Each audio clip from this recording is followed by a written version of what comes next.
40 years నుండి జాతీయ ద్రోహి ఎవడైనా ఉన్నాడంటే మందా ఎల్లయ్య. విషం కక్కే పాము కన్నా ప్రమాదం. డాక్టర్ బిఆర్ అంబేద్కర్ పైన, రాజ్యాంగం పైన ఎప్పుడు వీడి విషమే కాదు, విద్వేషాలు కూడా రేకెత్తిస్తున్నాడు. ప్రమాదకరమైన జంతువు కన్నా డేంజర్ వీడు. నువ్వు డాక్టర్ బాబు జగజ్జీవన్ రావు అంబేద్కర్ కాలిగోటుకు కూడా సమానం కాదు. రాజ్యాంగ కమిటీలో అంబేద్కర్ ఉన్నాడు అంటున్నావు, సిగ్గులేదురా? డ్రాఫ్టింగ్ కమిటీకి కేవలం చైర్మన్ మాత్రమే అంబేద్కర్ అని చెప్తున్నావు అంటే జగజ్జీవన్ రావు కానీ, లేకపోతే నువ్వు కానీ, నీ మోడీ లేదా టీడీపీ చంద్రబాబు నాయుడు, రామారావు రాస్తారు ఏటో రాజ్యాంగం, సన్యాసి కౌరులు కాకపోతే. మనువాద కుక్కలు పడేసిన బొక్కులు తిని బాగా అలవాటైపోయింది నీకు. బాబు జగజ్జీవన్ రావు కాంగ్రెస్లో ఉంటూనే జనతా పార్టీకి సపోర్ట్ చేసిన దొంగ. ఆడు నువ్వు ఒకటే.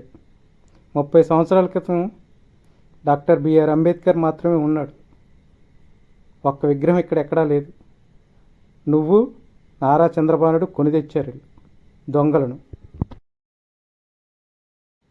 ఎన్టీ రామారావు పక్కన భుజం మీద చేసుకుని బాబు జగజ్జీవన్ రావు ఉంటాడు. అంబేద్కర్ కనీసం పక్కకు రానిచ్చాడురా జగజ్జీవన్ రావుని. భారత రాజ్యాంగం అంబేద్కర్ రాయడానికి 2 సంవత్సరాల 11 నెలల 18 రోజులు పట్టిందిరా సన్యాసి. లేదా మిగతా మిమ్మల్ని నమ్మే మృగాలకు, బానిసలకు, బ్రోకర్లకు చెప్తున్నాం. భారతీయులు కాబట్టి సాక్షి సంతకం ఎంతమైందనే పెట్టచ్చు. ప్రతి దానికి అంబేద్కర్తో పోల్చుకుంటున్నావు. అసలు నీ బ్రతికేంటి? ఆర్ఎస్ఎస్ది, బీజేపీది డివైడ్ అండ్ రూల్స్ పాలసీ. దానికి నువ్వు ఎప్పటికీ బానిసత్వం మృగంగానే బతుకుతావు. అందులోనే కొట్టుకు చచ్చిపోతావు. సన్యాసి బ్రతుకు. చిచ్చి, కుక్కలు కూడా క్షమించవరా కొంతకాలం తర్వాత మిమ్మల్ని, మీ బానిసలను, మీ బ్రోకరేజరాన్ని. అంబేద్కర్ని తక్కువ చేయడం నీ బీజేపీది, నీ కూటమి, నీ ఆర్ఎస్ఎస్ తరం కాదు కదా. వాళ్ళ తాత ముత్తాతలు దిగొచ్చిన అంబేద్కర్ ఏకముక్క కూడా కదపలేరురా చాలా. నీలాంటి మెంటల్ ఫెలోస్కి మర్యాద ఇవ్వడం కూడా అనవసరం. వయసు పెరుగుతుంది కానీ కొంతమందికి బుర్రలో పెండ ఆవు పియ్యి ఉంటుంది. గొర్రె పేడ, విదేశీ గొర్రె మత భావజాలం. బ్రాహ్మణులకి ఎంతకాలం నువ్వు బానిసగానే బ్రతుకు. ఎవడొద్దన్నాడు?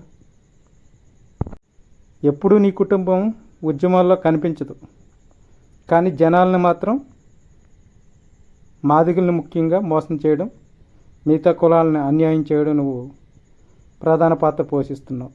జాతీయ ఉగ్రవాది కన్నా ప్రమాదం నువ్వు.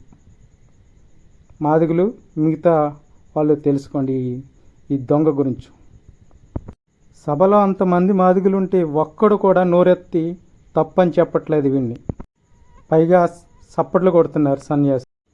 మీలాంటి నల్లకండువ కొండ చిరువులను మొహాలు చూపించడం కూడా దరిద్రమే, దౌర్భాగ్యమే. చిచ్చి, వీడికి లాంటి జంతువులు ఇంకా చాలామంది ఉన్నారు.